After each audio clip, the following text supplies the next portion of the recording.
Well, this is this is Emmy, and then we have Bella over there in the spa. And jumping up on me is definitely not something we want to do in the Roadmap to Success video. So what I did there is a little bit of what we call a negative punishment. Actually, negative punishment is to deduct something from the equation. What I did there was really I just disengaged from her. And that's one of the things that a lot of people don't do, and I guess I'll talk about that because I think it's really going to be helpful for her. A lot of people, we think about, when we train the dogs, we think about the positive. And when we talk about dog behavior, when we mean positive, we mean addition, adding something to. The dog sits and we add something to the equation. We pet the dog, or we say good job, or whatever it is, we're adding to. Well, if I'm petting a dog and then it puts its paw on my arm, that's a way of dominating me. So, or telling me continue doing that. So if I'm kind of hanging out and petting the dog, and then in the middle of petting it puts its paw on my arm, I should stop petting it. If you're petting your dog and it starts barking, stop petting it. So stopping of giving your dog attention or affection with precision is a really effective way of teaching a dog that you dislike something. I talk about this in analogies a lot. If I'm on a date with a girl and I start talking about something she doesn't like, she leans back, she crosses her arms, she crosses her legs, she looks around, is there anybody else in the restaurant I can go out with? She's telling me, buddy, you're on the wrong path. We can do the same thing with our dogs by disengaging with precision timing. Now, dogs learn through repetition, consistency, and good timing. You have 3 seconds to correct or reward the dog for them to have the ability to make the connection. After 3 seconds, it's just too confusing. So one of the things that from observing her, I started off the session by basically having some structure to the greeting. Now, I came through a door that most people don't use in this house because we have an awesome pool back here. I like how I say we because I'm going to come back and swim in this pool. But so a lot of people come to the back gate. So that was a little unusual. But normally she gets really spazzy, and the guardian mentioned to me, wow, she calmed down a lot. She was a lot calmer than she normally was. What I did is I opened the front door and I put my foot through it and I closed the door back onto my foot, so the door was wedged at this width. She kept on pushing against it, so I'm pushing against it to prevent her from doing that. And then she started using her nose to meet me. I waited for her energy. At first her energy was way up here like level 8, and then it came 7, 6, 5, 4. When it came to about a 2 or 1, that's when I opened the door a little bit and let her sniff me a little bit more. Or when she would walk away and be calm, I would open the door. And then she would see it, start wiggling and coming back, I would close the door. So the idea was, again, when you're calm and relaxed, you get more access to the human. And when you're excitable, the access to the human is restricted. I close the door, or I block the dog, or I disengage from the dog. So I'd recommend that the guardians, now they don't have as many people come through there, but I would recommend that you practice this anyways, because you all will have some people coming through there, and it's not that hard to teach a dog to do this. It's just a matter of repetition. Now, the video above is the other alternative method of teaching a dog to stop jumping and calm itself down. I'm not going to talk about that one, but what I would recommend you do is make sure you're practicing that one at least, dogs are wet, at least a couple of times a week, if not preferably every single day. Now, because we have neighbors and we've lived in the neighborhood for a long time, I would see if you can have neighbors and help you with the front door. Well, the reason the dog gets excited is an example of classical conditioning. The doorbell rings or there's a knock, and then somebody comes in, and that's an exciting thing. So the doorbell represents a guarantee pretty much of somebody coming in. Well, we've started having our neighbors come over and knock on the door. We put our foot there, we wedge the door open, have them wedge the door open, and then we chat with our neighbor for a minute or two and wait for the dog to be calm. And when it's calm, then maybe they give them a treat, and then they walk away. They don't actually come into the house. So we desensitize and teach the dog that this, just because there's a knock at the door, doesn't mean the guarantee of somebody coming inside. After enough repetition, the dog just gets calmer and almost bored about the situation. That's what we want. We want them boring. It'd be boring, not bored. So I would also rep with the gate. We have, with a beautiful pool back here, just arrange to have one person come by and have the person in on it with you. Emmy. Emmy's kind of beating up on Bella a little bit, so we want to redirect her attention. Sit. Sit. So I called her away, and yes, Bella, we will give you a treat too. We called her away, then we asked her to do something positive in order to earn the affection to get these treats. These are the treats I like to use. Make sure when you have these, you fold it over and burp all the air out of them. They'll be hard as M&Ms in about 10 minutes. And so make sure you burp all the air out. They have no preservatives. That's why they have a strong smell, and that's why they work so well. So again, I would give a couple of these to your neighbors as they come up. Maybe have a ramekin outside, just have them open the door, stick their foot through, close it, and practice that. I would try to do that every day for 2 weeks solid. And I would bet you by the end of time, at the end of the 2 weeks, the dog is much calmer. Again, I know that's not the entry point, but that should be real quick and easy, and you have neighbors that you get along with. It shouldn't be hard to have that happen. And then the other thing for the door here in the video above, I would practice that. Try to do it at least every weekend, but see if you can get somebody to come by once or, I'd like to see you doing that one every day as well, but at least 4 days a week for a month. And you'll notice the dog will start calming itself down faster and faster.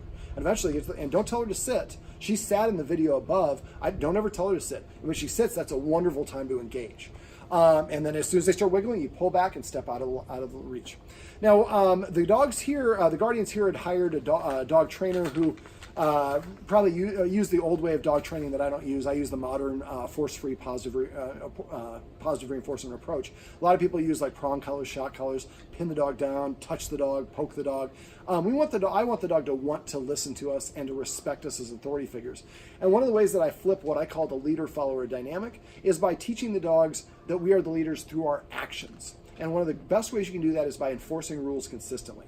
So some of the rules I went over: not being allowed in the furniture. I would get some X mats, the letter X, M-A-T-S. I'd put 3 on the front, the couch in the front room. Remember to get the paper, cut it out, and put it on the outside of the house, just about about halfway up that window, or maybe a third of the way up the window. So she won't be able to go on the couch to look out the window. She doesn't practice being a guard dog, which is part of her problem. And then even if she can look up there, she can't see through those windows, and that will help her stop getting into the habit or that behavior pattern of doing that.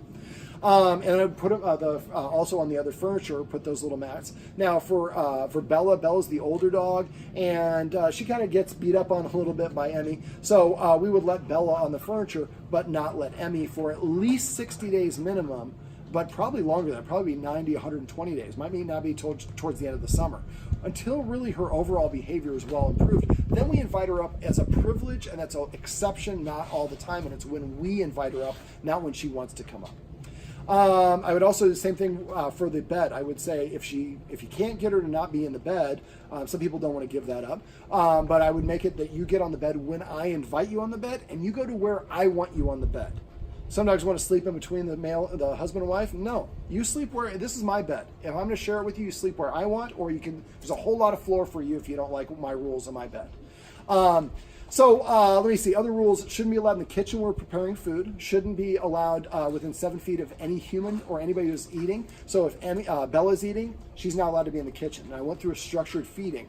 Now, if you forget how to do structured feeding, you want to watch a video, go to doggoneproblems.com, click on dog training tips. If you're watching on a laptop, on the right side, there's a search box. If you're doing it on your phone, it'll be at the bottom of the page. Now, be careful, there's also an email sign up. But just type in structured feeding, and you can watch me going through the structured feeding episode or exercise with a number of different dogs.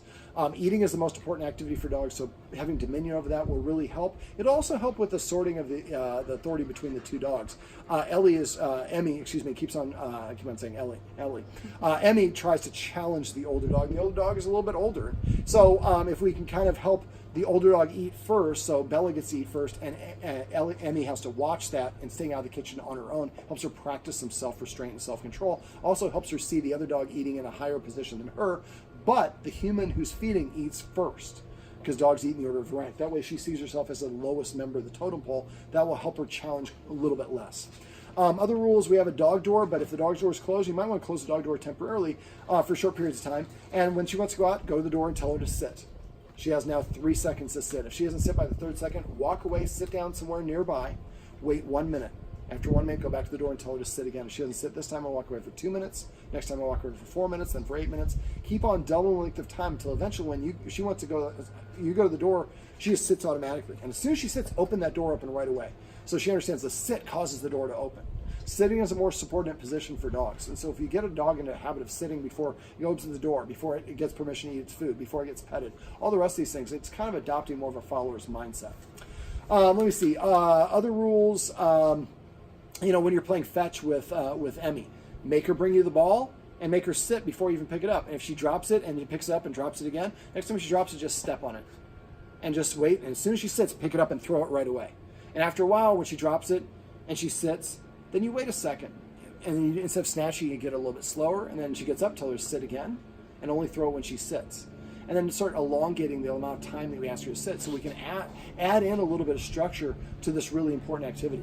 Now, Ellie is a lab, and she is still a lab puppy. She's not quite 3 yet, and so labs have a tremendous amount of energy, and she is no exception.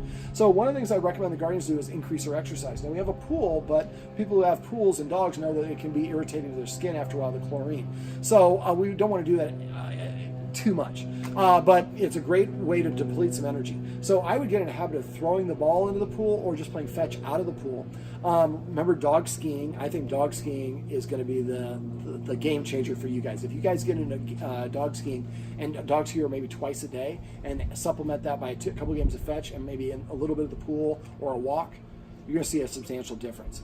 Dogs need at least, she needs probably close to 2 hours worth of exercise a day, but not all at once, sprinkled throughout the day. And remember, before a walk, exercising or playing fetch could be a great way to do that.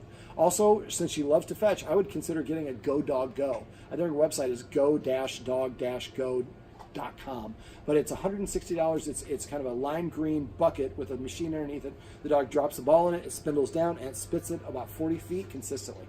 So you can have it going into the pool or next to the pool. And so she can play fetch by herself. She has a dog door in Southern California. You can leave it out all year long.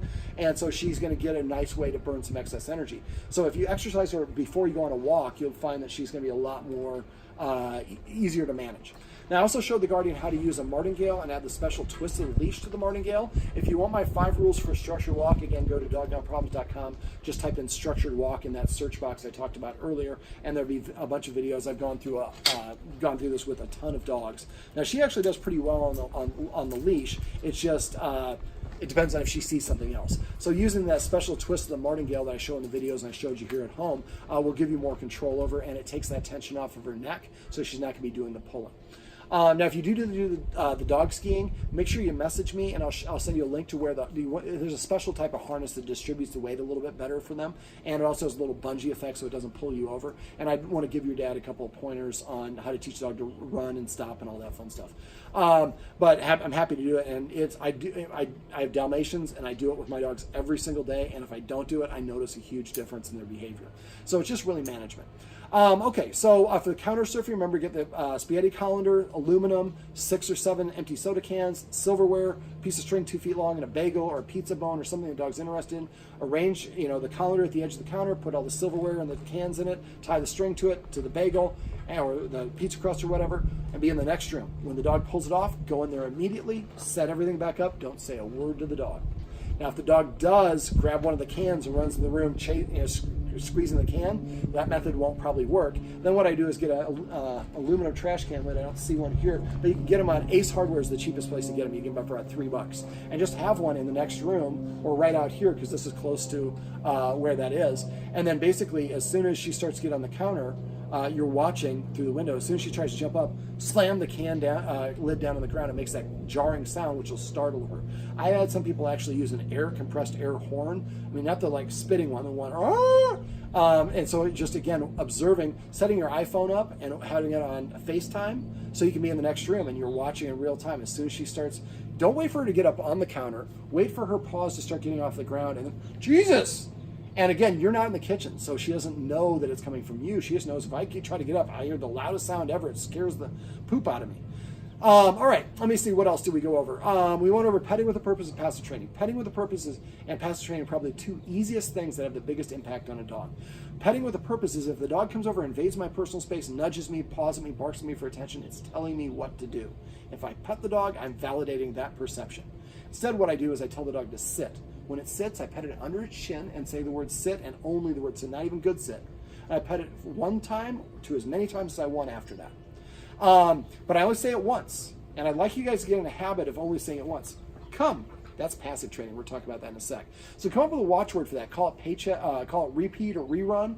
So if you hear somebody saying, one of the guardians, he was trying to demonstrate, asked the dog to come, and literally gave a command 18 times in a row, and the dog didn't respond. Only do it once and then make it happen, or create a situation like the door where if you want to go outside, you have to do what I want. If you don't do it, then nothing happens. But if you do what I want, you get a reward. So the options are do it my way and get rewarded, don't do it my way, and then nothing happens. After a while, that boredom gets frustrating for the dogs, and they'll start doing the thing you want them to do. So petting with a purpose is when the dog tells you what to do, you give it a counter order. If it's already sitting, tell it to come and sit over here or lay down. And then pet on its chin to facilitate that nose up orientation. Say the word sit and only the word sit, and pet as much or as little as you want.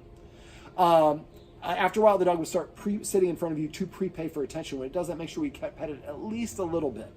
Now, even if you want to pet the dog, tell the dog to sit. And if the dog doesn't sit, don't, find something else to do. Let the dog, playing a little hard to get with your dogs really helps flip the script on this. Now the dog starts offering those behaviors because I want that attention. You don't pet me anymore. You petted me for everything. Now I have to earn it.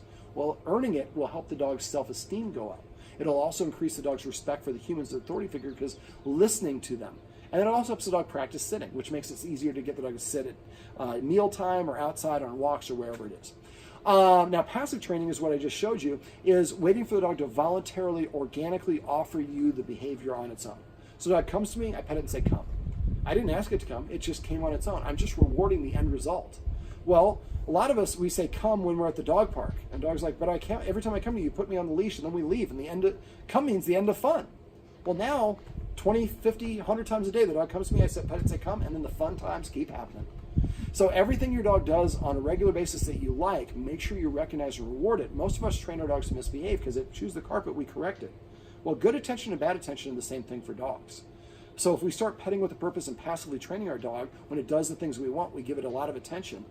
And if it does things we don't want, it either causes us to leave the room if it jumps up on us, or we stop petting it. Well, I want the attention, so I'll start offering those good behaviors. And then your dog will start offering the things that you want, and your guests are like, oh my God, your dog used to jump up on me like crazy. Now it's just sitting, it's being so polite. What happened? You're like, yeah, of course, we hired Dog on Problems. He showed us how to flip the leader-follower dynamic. But it's the great thing about dogs, they live in the now. So once we change how we behave with them, they change faster than we do. But it'll take you guys about 2 months to get in a habit of doing that. So really be supportive of each other in the house. If somebody's slacking or forgetting, or like, oh, I'm too tired to do that, come on, let's just, for 2 months, really take this to the nines. If you really are very militant about this stuff for 2 months, after 2 months, the dogs get a new behavior pattern of the new way, and then you don't have to continue enforcing it. You just do a little maintenance here and there. Now, I also show the Guardians a leadership exercise, which is the one where I put the treat on the ground. I would recommend you guys practice that. If you can't remember how to do it, go to dogonproblems.com, type on leadership exercise. Remember, when you're dropping, maybe throw the first one so the dog's at least 4 feet away from you. Then drop it, make sure you're dropping it between your feet. Keep your hips pointed at the dog and use those 4 escalating consequences we went over. Something else you can search for on Dog Got Problems and find videos for that. I'm trying to think, is there anything else we want to go over? Door claiming exercise. I showed the Guardians how to claim the door when we had a package delivered. Now again, I would do the door wedging the foot in that I talked about at the very beginning of this video, but if you do want to claim the dog, the area around the door, you can go to my website, and I've got a bunch of videos for that as well. It's just easy to do, but I think since most of your traffic comes through here, I would just do the leash deal. If you do the leash deal and do that like every day, at least one person, and if you have a pool party, that's great. Do it with every single person. But again, my recommendation were at the beginning, not even quite at the beginning of the pool season, I would start repping this every day. Have somebody come over to, is it heated? Well, short pull dip, or just put your foot in there. But again, if you simulate this, at first we just want to have one person come over, and the person is here with us and they understand what we're doing. Then we get to the point where the dog's behaving well, not jumping up on one person, then we invite a couple over. And sometimes, oh, a woman, I'm going to jump up on the woman. Well, the same technique. And after a while, then we can have a family, a man, a woman, and one child. And again, we're going to gradually do this so we can focus on training the dog. Anytime I have a dog that misbehaves, what I try to do is I try to recreate the situation that the dog failed at. But I make it the easiest version possible. And I break it down in each individual step. Step 1 is no jumping and being excited when they come through the door. Step 2 is whatever the activity is. I'm not thinking to extrapolate a big one, but try to, if your dog keeps on coming in the kitchen, don't practice when you're cooking or baking in the kitchen. Instead, practice pretend baking in the kitchen. So maybe get some bacon, microwave some bacon, pull it out. It sure smells like you're cooking. And then I practice having the dog and walking towards the dog and marching it out that boundary. Then I take a step back. Remember, when you take a step back, take 2 steps and pause. 2 steps and pause. And as soon as the dog comes forward, rush for them as fast as you can. And eventually you'll be able to get to the point where you can be way in the kitchen, the dogs are staying behind the boundary. Then pick up, turn the oven on, open the drawers, put something on the skillet, grab stuff out of the fridge. Mimic all the things you do when you're baking, when you're not actually baking. So that way the dog comes in, you can stop what you're doing and rush to them. You don't have to worry about burning anything. And then once the dog sits or lies down, then you can actually start the process of really baking. You help the dog warm up the exercise and then you did the exercise and taught the dog what we wanted them to do. So if you have an activity where it fails, how can I recreate the situation, make it the easiest first possible? Break it into individual steps and do step one. Practice over and over and over on step one until the dog's automatically doing it. Only then go to step two. Practice step two until they're automatically doing it. Until you do all the individual steps, then bring them all together in the easiest version possible, and then gradually start raising the criteria and work your way back up to a real world situation. This teaches the dog how you want to behave. For some reason when it comes to dogs, we try to teach them how to behave in the moment of the real world situation, which is the worst way to learn anything. Try to learn to drive on the 405 freeway at 5 o'clock traffic, you're going to guarantee cause an accident. But if you try, you learn in a parking lot, if you hit the gas instead of the brakes, you don't run into a car ahead of you, you run into an orange cone. So we want to use the same principle for the dogs and help the dogs learn how to behave the way that we want by breaking down individual steps, teaching them using a lot of positive reinforcement and patience. And eventually, the dogs are behaving the way we want all the time without having to micromanage them. Ellie, Emmy, sit. Emmy, Bella. Well, I don't know if you can see him on the camera, but this is Ellie, or Emmy, excuse me. I keep on saying Ellie, it's Emmy. And this old girl is Bella. Oh, one last little tip. Remember, if you want to, they're both a little bit heavy, so am I. So get some fresh green beans. I would grab, for each meal, I'd probably grab about 10 green beans, chop them up so they're little bits about the same size as the kibble, and put them in both dogs' food. I'd probably put 75% of it in Bella's food, 10 to 15 to 20% of it in, I know that math didn't work out, in Emmy's food. And that way that fiber from the beans will help them feel fuller. You can substitute, and I'd recommend the Guardians go to feeding them 3 times a day. Remember, don't forget to get that piece of plywood or whatever so you can make that entryway a little bit smaller. And each day you do it, maybe make an inch wider until eventually it's the whole doorway, but the dogs still see it as closed. And don't stand in the doorway. Make sure you're sitting back and sit in that chair that's right there. All right, well, over there in the shade is our Emmy and Bella, and this is the roadmap to success. Remember, everything you do trains your dog. Only sometimes you mean it.